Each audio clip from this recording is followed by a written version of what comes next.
हमने last class में पढ़ा था कि पाइथन के फीचर्स क्या होते हैं और ये फीचर्स में ना कवर किए थे। आज हम एक फास्ट एपीआई का प्रोग्राम बनाएंगे जिसमें हम पाइथन भी यूज़ करेंगे। एक छोटा सा प्रोग्राम होगा। सो दोनों चीज़ें एक साथ करेंगे। तो यहाँ पर मैंने एक छोटा सा प्रोग्राम बनाया हुआ है जहाँ पर फास्ट एपीआई का पैकेज इंपोर्ट किया है और यहाँ पर एक एंड पॉइंट बनाई है और सिंपल सा मैसेज दिया है। ठीक है। अभी हम क्या करते हैं इधर के एक पाइथन का मॉडल बनाते हैं। ठीक है, उससे पहले क्या करेंगे, यहाँ पर एक फाइल बनाएंगे मॉडल्स के नाम से। ठीक हो गया। तो यहाँ पर हम डिफाइन करेंगे पाइथन का मॉडल। तो पाइथन यूज करने से पहले उसको इंपोर्ट करना पड़ेगा कि फ्रॉम पाइथन इंपोर्ट करेंगे बेस मॉडल। ठीक है। अभी मैं एक मॉडल बनाता हूँ यूजर का जिसमें हम दो फील्ड्स रखेंगे, अपना नेम और एज। सिंपल सा यूजर। अब यूजर में हम इनहेरिट करेंगे बेस मॉडल जो पाइडेंटिक से आ रहा है। तो यहाँ पर मैं लिख लेता हूँ नेम जो होगा एस स्ट्रिंग और एज जो होगी बेसिकली इंटीजर। ठीक। इसको कर लेते हैं यूजर क्रिएट। ठीक है। तो हम एज अ रिक्वेस्ट में जो है एज यूजर क्रिएट भेजेंगे। तो यहाँ पर मैं क्या करता हूँ कि सबसे पहले जो हमने मॉडल बनाया उसको इंपोर्ट कर लेते हैं।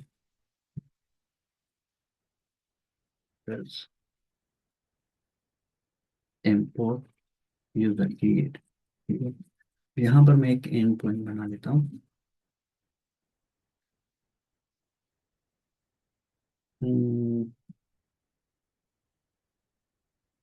गेट की बना लेते हैं। मगर जैसे कि हमारे पास तो कोई डेटा है ही नहीं तो हम एक कुछ जो है ना रिकॉर्ड्स भी बना लेते हैं। डेव गेट यूनिवर्स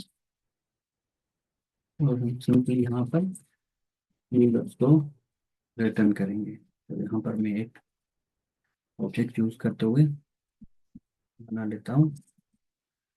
तो जो हमने यूजर क्रिएट अपना मॉडल बनाया है वो होगा जब हम कोई रिसोर्सेस क्रिएट करेंगे न्यू, मतलब कोई न्यू यूजर जब क्रिएट करेंगे ना वहां पर काम आएगा।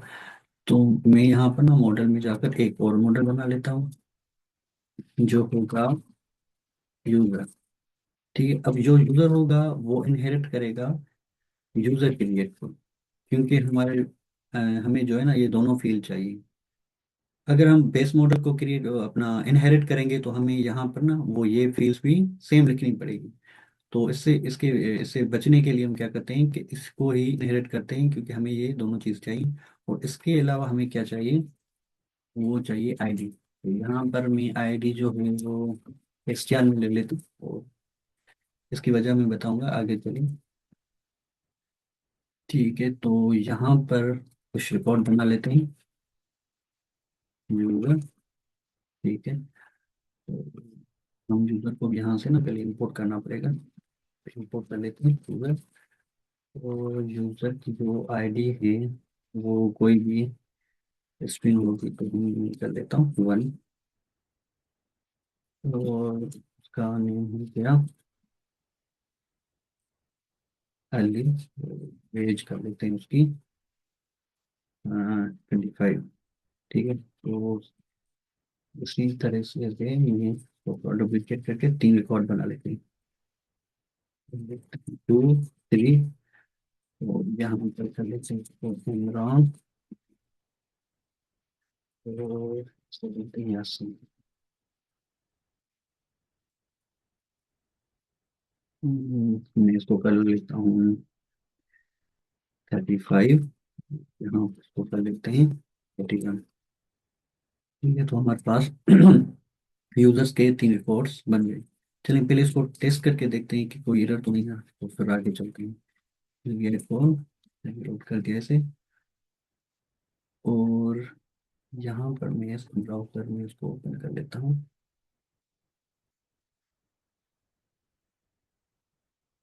ठीक है। तो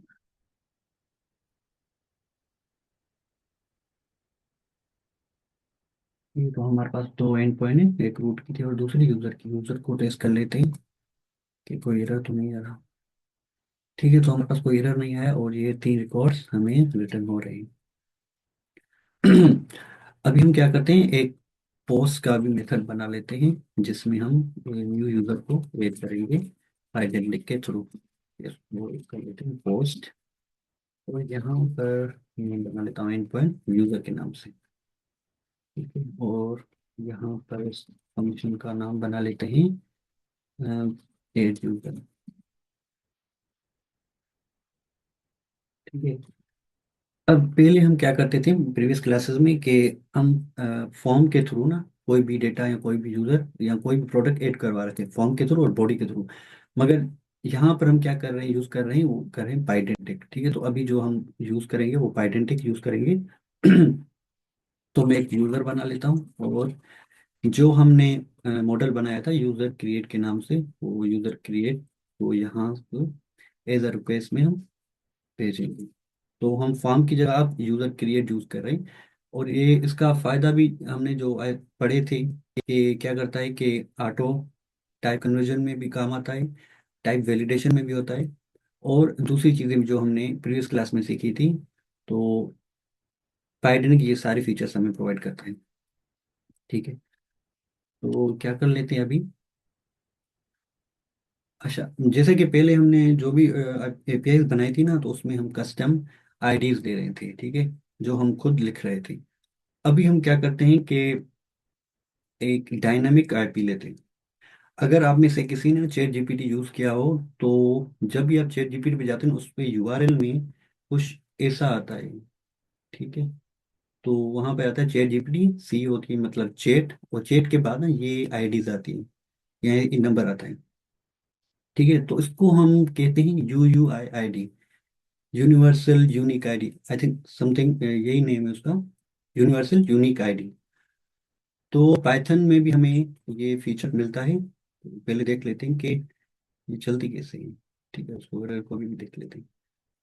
तो यहाँ पर आए, पहले मैं ना टर्मिनल से आपको चेक कर लेता हूँ कि क्या। अच्छा, सबसे पहले क्या करेंगे, उसकी लाइब्रेरी को इंपोर्ट कर लेंगे यू यू आई डी। ठीक है, अब क्या कर लेते हैं यू यू आई डी, और आप डॉट लेकर यू यू आई डी का वर्जन 4 यूज करेंगे। फंक्शन यूज करने के बाद डॉट देकर उसका टेक्स्ट लिख लेंगे, और यहाँ पर कॉलन देकर जो भी आप जितनी करेक्टर की आईडी चाहिए आपको वो दे सकते हैं। फॉर एग्जाम्पल मैं कह रहा हूँ कि मुझे 8 की चाहिए, तो यहाँ पर लिखूंगा तो मेरे पास 8 की आ जाएगी। अब जितनी बार मैं इसको मैं रिफ्रेश करूंगा तो हर मरतबा जाएगी ये यूनिक आईडी लेकर आएगी। ठीक है, तो हमें बार बार ना खुद से लिखने की जरूरत नहीं पड़ेगी, क्योंकि जब भी कोई न्यू रिक्वेस्ट आएगी, जब भी न्यू अपना पोस्ट मेथड हिट होगा, तो हमेशा वो ना न्यू आईडी लेकर, और उसकी ना ऐसे समझे कि 0.001% चांसेस होती हैं कि जो है एक ही आईडी दो को असाइन हो जाए। ठीक है, अगर आपको ऐसा लगता है कि मे भी हो सकती है, तो आप जो है यहाँ पे उसको बढ़ा भी सकती हैं आईडी को 60 16 या 32 कर लें। ठीक, कर सकते हैं। तो अभी यहाँ पर हम ना वही यूज करेंगे। तो सबसे पहले क्या कर लेते हैं हम, इसको इंपोर्ट कर लेते हैं यहाँ से। इंपोर्ट कर लेता हूँ यू यू यू यू आई। ठीक है, और नीचे आकर मैं क्या कर लेता हूँ, एक न्यू वेरिएबल बना लेता हूँ न्यू आईडी के नाम से। और यहाँ पर वो बना लेंगे you you I D dot U you I D version 4, और उसके बाद डॉट देकर हेक्साडेसिमल देंगे गेट करेक्टर। ठीक है, तो हमारे पास न्यू आईडी आ जाएगी। अच्छा, उसके बाद हम क्या कर लेते हैं कि एक वेरिएबल बना लेते हैं न्यू यूजर के नाम से। ठीक है, जहाँ पर हम देंगे यूजर जो हमने इंपोर्ट किया था, तो यहाँ पर लिख लेंगे आईडी, क्योंकि वो हम कस्टम दे रहे हैं। उसके बाद लिख लेंगे न्यू आईडी। उसके बाद जो भी वेरिएबल्स आ रहे हैं ना उसको क्या करें, उनको अनपैक कर दें। तो हमने लास्ट लेक्चर में एक मेथड पढ़ा था, एक फंक्शन पढ़ा था मॉडल डम्प के नाम से, तो अभी हम वो यूज़ करेंगे। तो हमारे पास जो रिक्वेस्ट से यूज़र की डेटा आ रही है यहाँ से, वो क्या कर लेंगे, जो भी वैल्यूज आ रही है उसको अनपैक कर लेंगे। क्योंकि हमारे पास दो चीज़ें आ रही है, नेम और एज, और आईडी तो हम यहाँ से इसको पास कर रहे हैं, तो इसमें क्या होगा, नेम और एज जो है ना वो पास हो जाएगी। तो यहाँ पर मैं क्या कर लेता हूँ, मॉडल डम कर लेता हूँ। ठीक है, और उसके बाद ये क्या करेगा कि ये डिक्शनरी में इसको पुनः करेगा, और यहाँ पर हम कर लेंगे अनपैक। ठीक है, तो हमारे पास न्यू यूजर बन के आ जाएगा। और यहाँ पर हम पहले क्या करते थे, सिंपली इसको ना रिटर्न कर देते थे ऐसे ही, कस्टम मैसेज के साथ। तो कैसे कर रहे थे कि न्यू यूजर एडेड, और उसके बाद पास करवा रहे थे यूजर की, जो भी हमारे पास जो भी न्यू यूजर बन के आ रहा था वो फिर कर रहे थे, ऐसे ही रिटर्न कर रहे थे। चलिए पहले चेक कर लेते हैं, उसके बाद थोड़ा देख लेते हैं इसको। मैं इसको रिफ्रेश कर लेता हूँ। तो अभी हमारे पास जो यूजर्स पड़े हैं वो, ठीक है, तीन के पड़े हैं, तीन के दस पड़े हैं। अभी हम पोस्ट मेथड के थ्रू एक न्यू यूजर बना लेते हैं। ट्राई आउट करेंगे तो यहाँ पर हमें एक जेसन डेटा पास करवानी होगी, तो मैं यहाँ पर कर लेता हूँ सेंड। यहाँ पर मैं उसकी एज कर लेता हूँ 26। ठीक है, अब जब मैं इसको एक्सिक्यूट कर लूँ तो यहाँ पर देखिए, तो हमारे पास एक न्यू रिकॉर्ड बना गया। और यहाँ पर आप देखें कि स्टेटस कोड जो है ना वो 200 आ गया। अब फास्ट पे क्या करता है, बाय डिफॉल्ट जो भी आप डेटा रिटर्न करते हैं ना उसको एज ए जेसन में रिटर्न कर देता है, और उसकी जो स्टेटस कोड होता है वो बाय डिफॉल्ट 200 ही होता है। ठीक है, अच्छा इसको भी हम अभी इसको देखेंगे, रिस्पॉन्स को, कि रिस्पॉन्स मॉडल या रिस्पॉन्स क्लास को कैसे चेंज करें।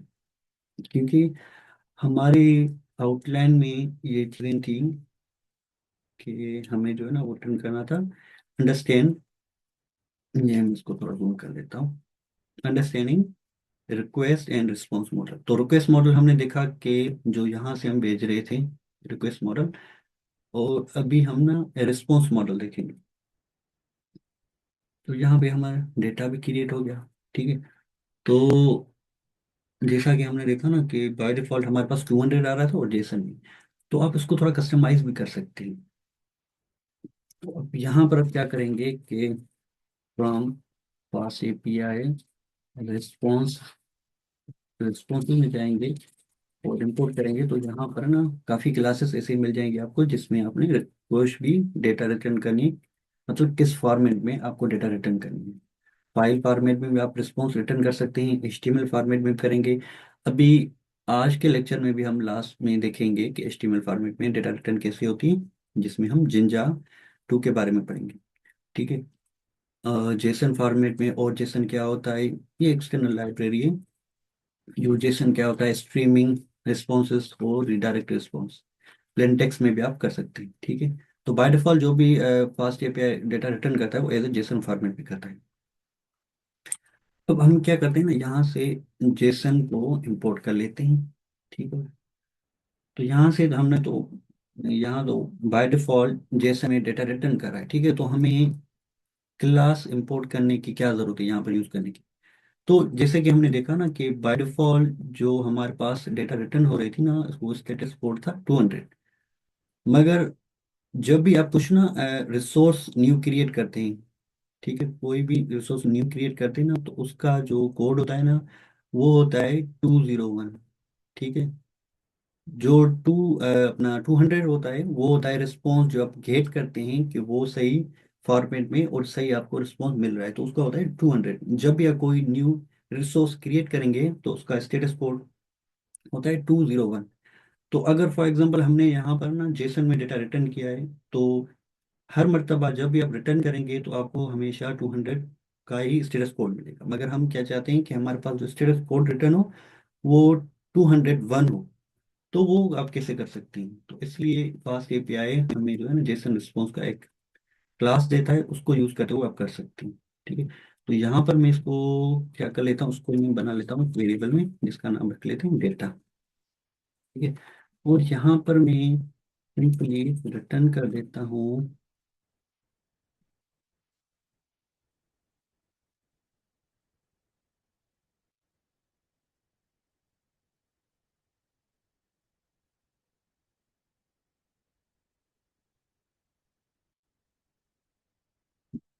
यहाँ पर आप देखिए ना, इस पे आप hover करेंगे तो यहाँ पर आपको चीजें नजर आएंगी। वो क्या है, पहले क्या करें, कंटेंट, कंटेंट एनी हो सकता है, आप किस फॉर्मेट में दे रहे हैं। उसके बाद यहाँ पर आप देखेंगे तो स्टेटस कोड बाय डिफॉल्ट क्या आ रहा है, 200 आ रहा है। ठीक है। तो यहाँ से हम स्टेटस कोड चेंज करेंगे। तो हम क्या करेंगे, पहले पहले फास्ट एपीआई में जाकर यहाँ से स्टेटस को इंपोर्ट कर लेंगे। और नीचे आकर यहाँ पर जो हमारे पास ना कंटेंट था, उसमें हम ये डेटा सेंड करेंगे। और इसके नीचे आकर यहाँ पर स्टेटस कोड आ रहा था, वहां पर हम स्टेटस डॉट 201 क्रिएटेड, इसको सेंड कर देंगे। ठीक है। चलिए अभी टेस्ट करके देखते हैं कि स्टेटस कोड चेंज हुआ है कि नहीं। तो सेम यहाँ पर मैं इसको कर लेता हूँ, कर देता हूँ मार्क। और इसको मैं कर लेता हूँ 15। पहले हमें रिफ्रेश करना चाहिए। चलिए देख लेते हैं क्या हुआ है। एरर आ रहा है, ठीक है, देख लेते हैं क्यों एरर आ रहा है। if not serializable, user is not serializable। अच्छा अच्छा, सही।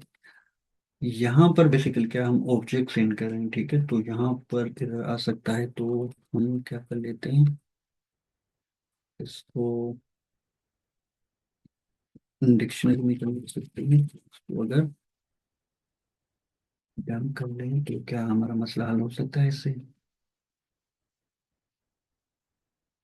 चलिए इसको ट्राई कर लेते हैं। और यहाँ पर मैं क्या कर एग्जीक्यूट कर रहा हूँ, तो यहाँ पर देखे तो हमारा रिकॉर्ड वो एड हो गया, और स्टेटस कोड क्या आ रहा है, 201 आ रहा है। ठीक है। तो यहाँ पर अगर देखना तो हमारी आईडी भी चेंज हो गई, जो बन गई है हमारी यूयू आईडी।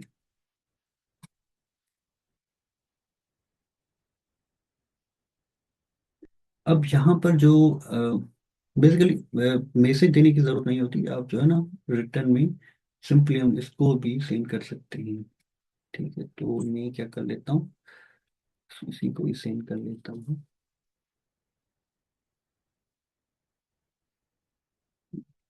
कोई सेंड कर लेंगे।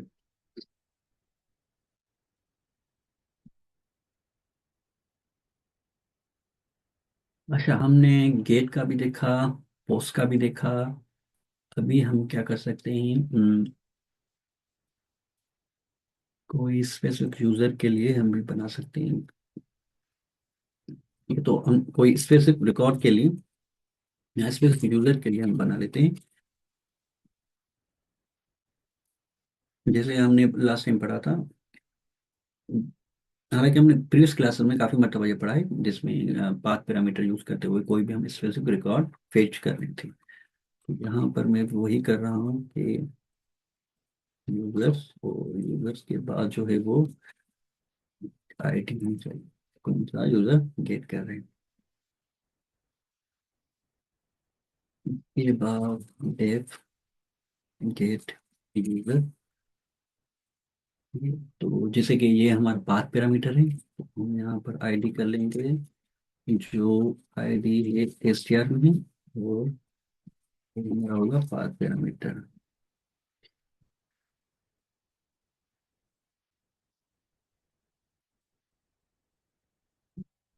पाथ हम ऊपर जो इंपोर्ट कर लेते हैं पहले,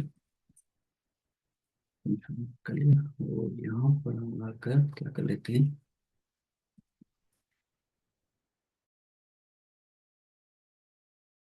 कि ये रिकॉर्ड ढूंढना है कि इस आईडी से हमारे पास कोई रिकॉर्ड पड़ा है या नहीं पड़ा। ठीक है, तो हम क्या कर लेते हैं इधर, सबसे पहले लूप चला लेते हैं। यूजर्स, अगर if user dot ID equal to, जो हमारे पास ऊपर आईडी आ रही है, यहाँ पर मैं एक वेरिएबल बना लेता हूँ फाउंड यूजर के नाम से। वो बाय डिफॉल्ट नहीं होगा, और यहाँ पर आकर के बाद मैं कर लेता हूँ,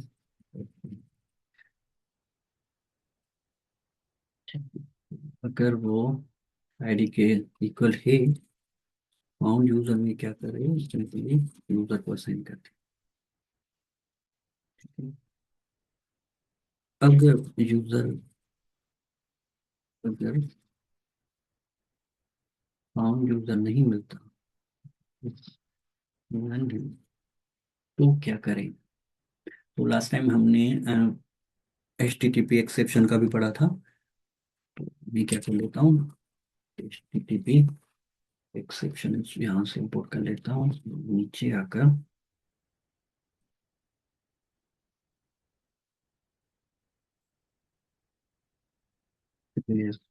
H T T P section का बना लेते हैं।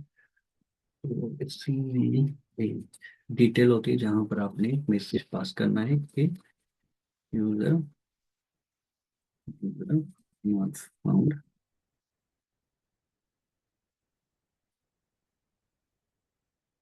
यहाँ पर स्टेटस कोड होगा, स्टेटस कोड लेंगे, स्टेटस,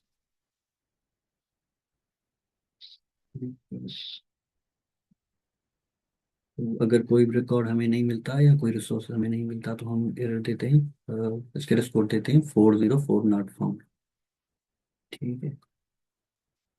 अच्छा, अगर हमें कोई रिकॉर्ड मिल जाता है तो हम क्या करेंगे उसको।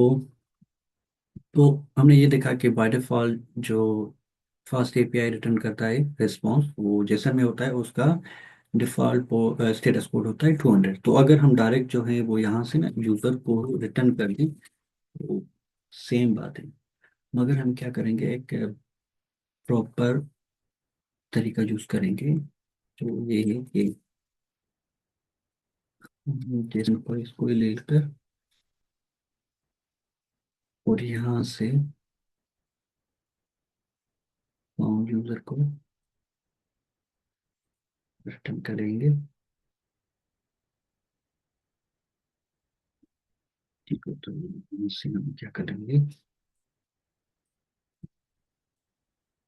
200 होगा उसके टेस्ट करते हैं।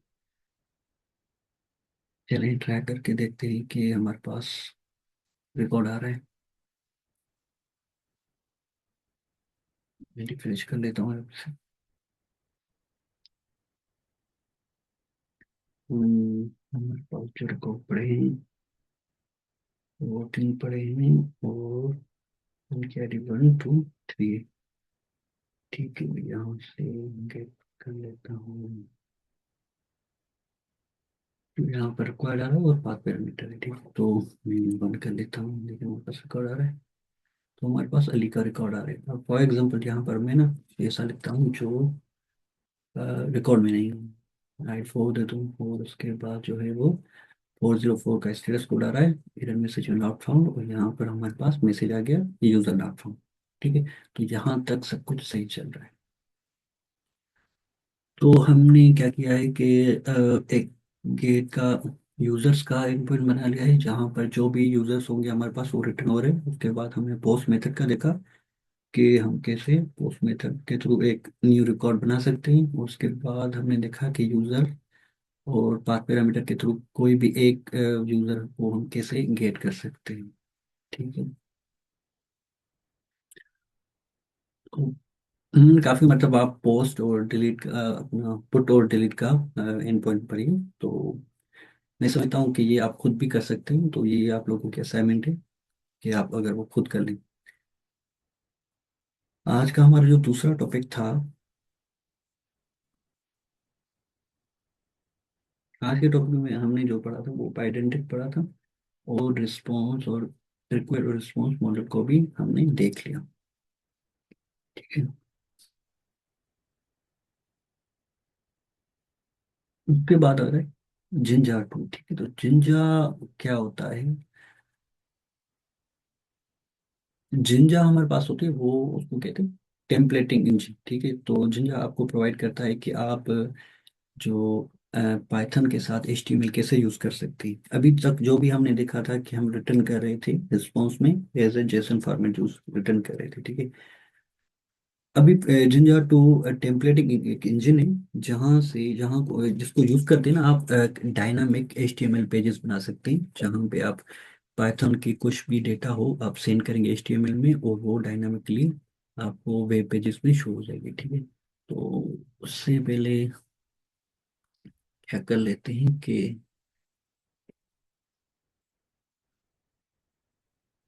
मुझे एक सेकंड, हमने जो यहाँ पर जो बना था ना, वो बनाए बिल ब्लॉक क्रेड एपीआई। ठीक है, तो हम एक ब्लॉक का ना एक क्रेड बना लेते हैं, और उसको थोड़ा चेक कर लेते हैं। तो जिंजा के बाद उसको देख लेते हैं Jinja.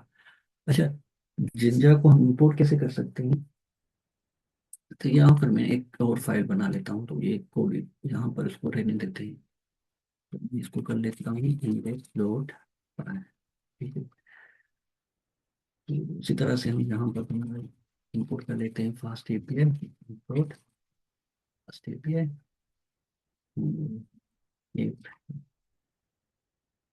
Equal to FastAPI. यहाँ पर इसका मैं टाइप कर देता हूँ फास्ट एपीआई जिंदा टू। ठीक है, और इसका एक पॉइंट बना लेते हैं।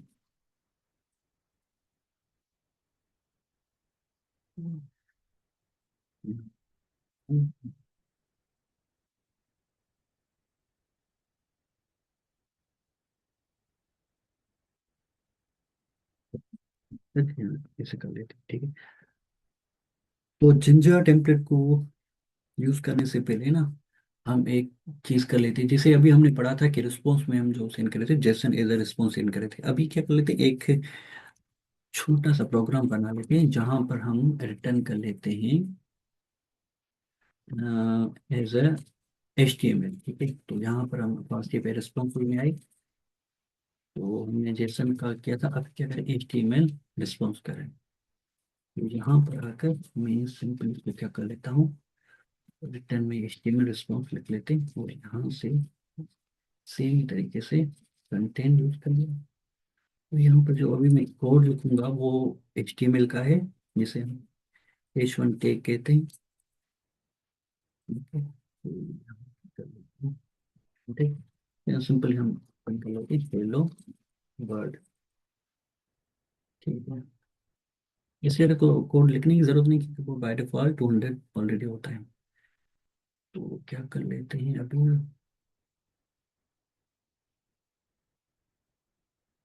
सर्वर पर ये चल रहा है। ठीक है, अभी मैं क्या करूँ, इंडेक्स मुझे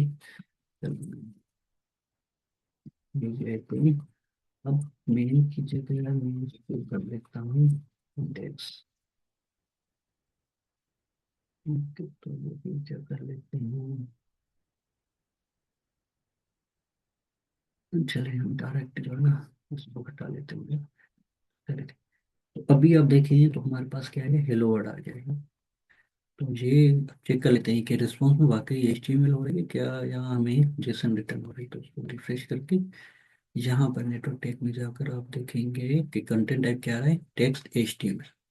तो हमारे पास जो अभी रिस्पॉन्स रिटर्न हो रहा है वो एज HTML फॉर्मेट में रिटर्न हो रहा है। ठीक है, अभी हम क्या करते हैं, जिंजा के थ्रू हम HTML को रिटर्न करते हैं। ठीक।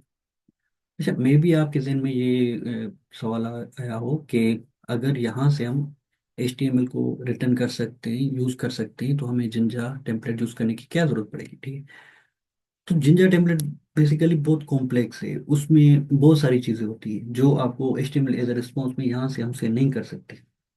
ठीक है।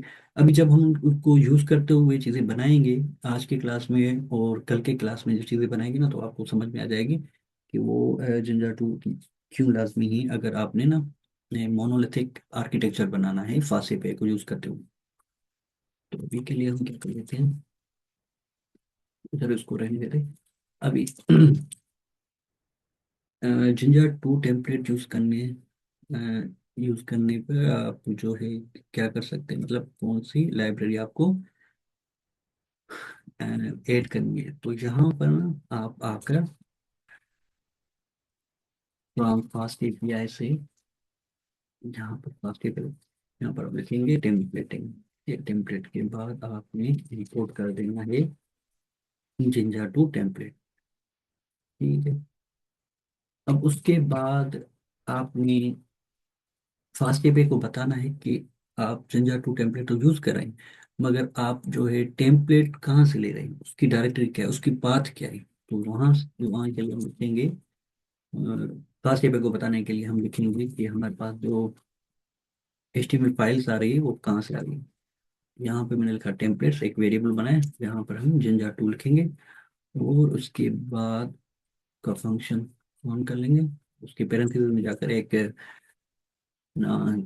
कीवर्ड पैरामीटर पास करवाएंगे डायरेक्टरी के नाम से।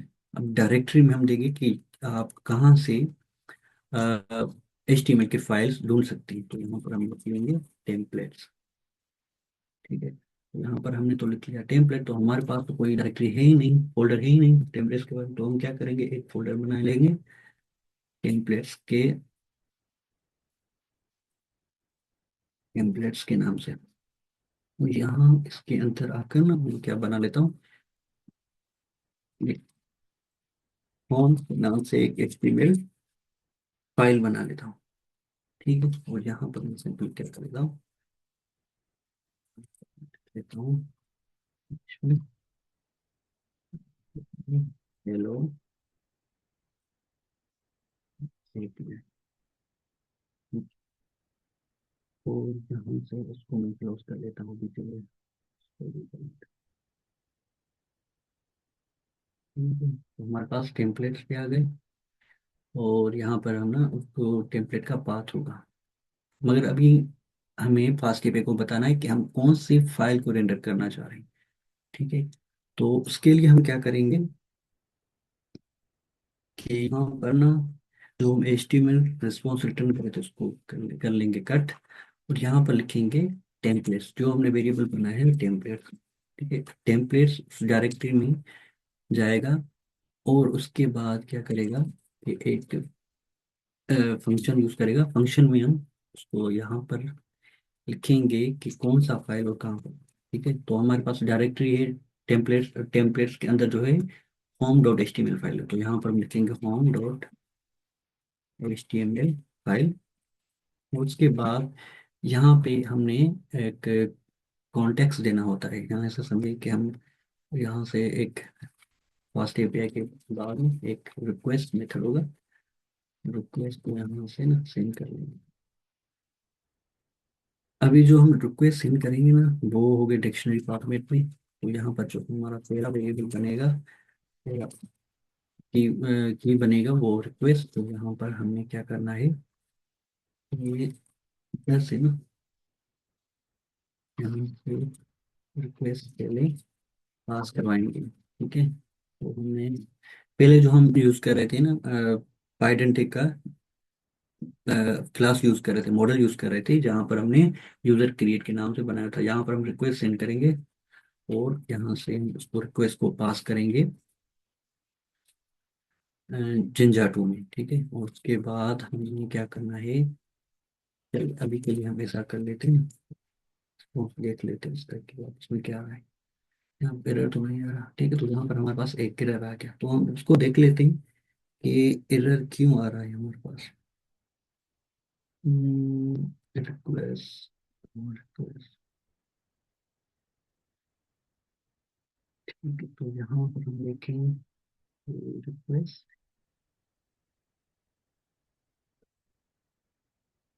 यहाँ पर एरर नहीं आना चाहिए था, चलिए चेक कर लेते हैं।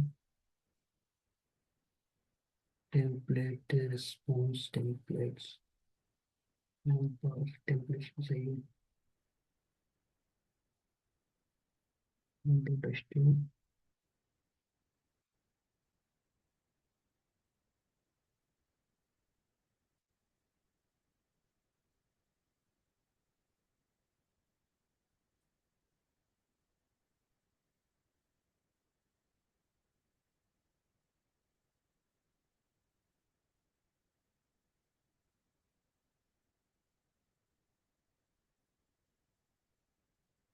चीजें चाहती हूँ, चलिए देख लेते हैं उसको क्या क्या है। यहाँ पर हमारे पास है ना वो पैरामीटर ले रहा है रिक्वेस्ट का नेम HTTP। ठीक है, तो यहाँ पर होना चाहिए था।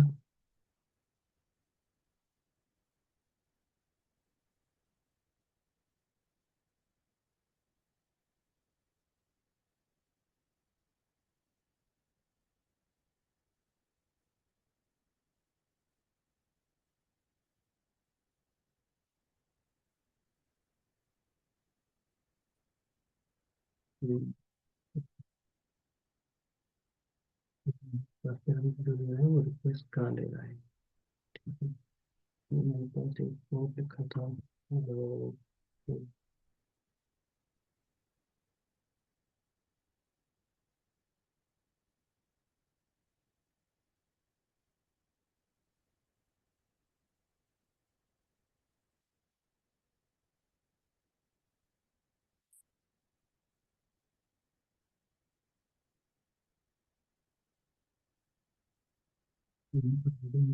मसला क्या था, ये मसला तो कुछ नहीं है।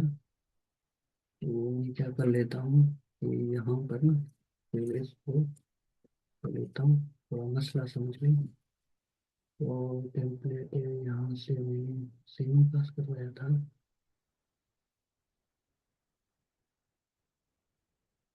समझ में।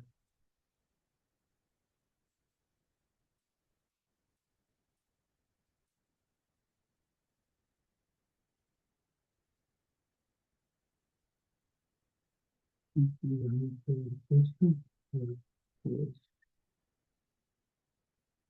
अच्छा, यहाँ पे ना गलती से मैंने कॉलन दे दी थी, यहाँ कॉलन नहीं देना था।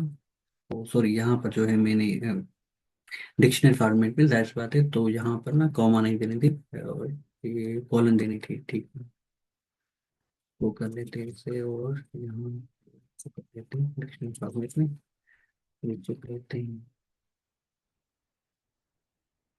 ठीक है, तो हमारे पास हेलो क्लास लिखा है। समटाइम्स ऐसा होता है कि आपकी ना आपके सामने चीजें होती है तो फिर भी वो आपके नजर में नहीं आती। ठीक है, तो यहाँ पर हमने क्या किया है, सिंपली HTML का पेज जो है वो रेंडर कर दिया है। अभी HTML पेज हमारे पास ये पड़ा था। ठीक है, तो हमारा जो आउटलाइन में था वो था कि हमने करना था simple create a simple blog home page that display data. ठीक है, तो मैंने ना टाइम बचाने के लिए जो पहले मैंने रिकॉर्ड रखे थे, हमने किए थे ये पोस्ट। ठीक है, तो यहाँ पर मैं नीचे आकर यहाँ पर रख लेता हूँ पोस्ट के नाम से। एक मैंने बनी थी, यहाँ पर मैं उसको इंपोर्ट कर लेता हूँ डेट टाइम को। Date time import. ठीक है, और उसके बाद जो है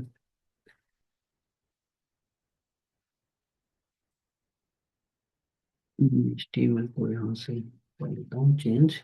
अब HTML में सिंपली कुछ नहीं है ऐसा, हमने एक लूप बनाया हुआ है। ठीक है, जैसे हम पाइथन में यूज करते हैं ना फॉर पोस्ट इन पोस्ट, वही बना हुआ है, मगर यहाँ पर इनकी थोड़ी अपना ऐसा कह लें कि सिंटेक्स वो थोड़ा चेंज है। तो हमने एक लूप बनाया है। अब लूप के अंदर क्या किया है कि एक आर्टिकल टैग लिया है और आर्टिकल टैग के अंदर जो है H2 यूज किया हुआ है पोस्ट टाइटल के नाम से। और उसके बाद पोस्ट किसने किया है तो पोस्ट डॉट आथर आ गया, पोस्ट डॉट क्रिएटेड एट और पोस्ट कंटेंट। ठीक है, तो अभी हम इसका आइडेंटिक मॉडल बनाएंगे जिसमें हम यूज करें पोस्ट टाइटल, ऑथर, कंटेंट और क्रिएटेड डेट। ठीक है, तो उसके बाद लूप में जो है वो उनका लूप चलाए, इसमें जितनी पोस्ट होगी वो एक एक करके शो हो जाएगी। अभी हम क्या इधर आते हैं, ठीक है, तो हमारे पास ये पड़ा हुआ है आईडी, कंटेंट, ऑथर, क्रिएट। अभी हमारे पास डेटा पड़ी है ना, तो यहाँ पर हमारे पास डेटा पड़ी, मगर हमने यहाँ से कोई भी पास नहीं करवाई कि HTML पेज में हमारे पास ये डेटा पड़ी, हम ये पास करवाना चाह रहे हैं। तो क्या करेंगे कि हम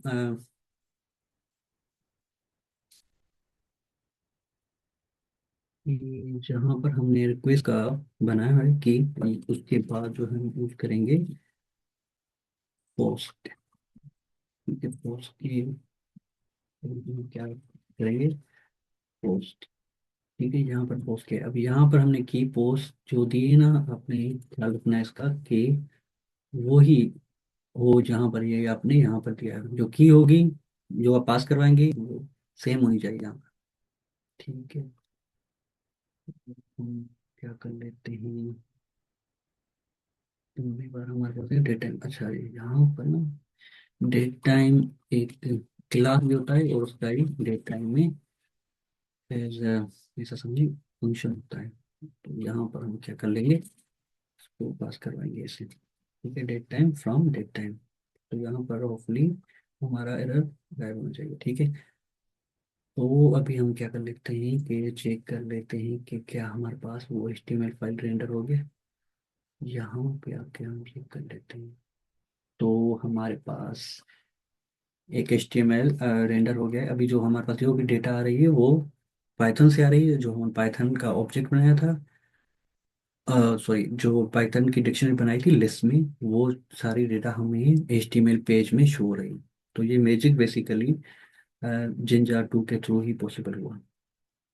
तो ये हमारे पास क्या है, माई सिंपल ब्लॉग, क्योंकि हमने जो HTML फाइल बनाया था उसमें हमने H1 टैग में ये लिखा था माई सिंपल ब्लॉग, और उसके बाद उसका टाइटल, ऑथर, और कि किस टाइम पे जो क्रिएट होगा ब्लॉग उसका थोड़ा कंटेंट हो गया।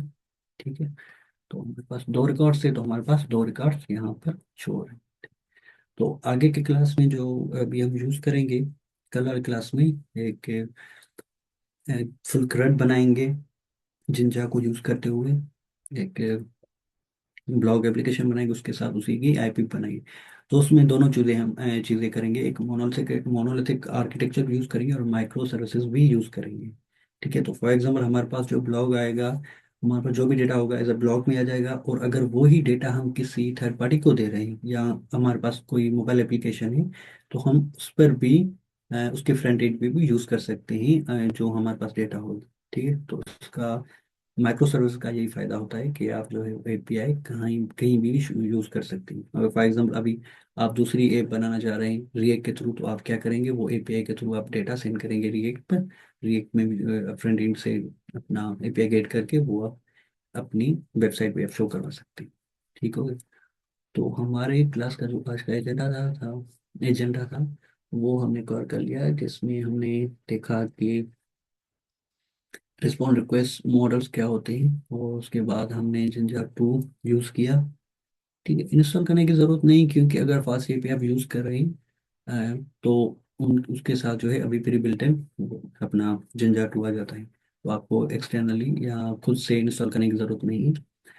उसके बाद हमने देखा कि हम डायनामिक डेटा कंटेंट कैसे उसको पास करवा रहे थे, जो अभी हमने ब्लॉक का चेन अपना डेटा पास करवाया। ठीक है, उसके बाद हमने क्या किया, एक होम पेज बना के उस डेटा को शो करवा दिया।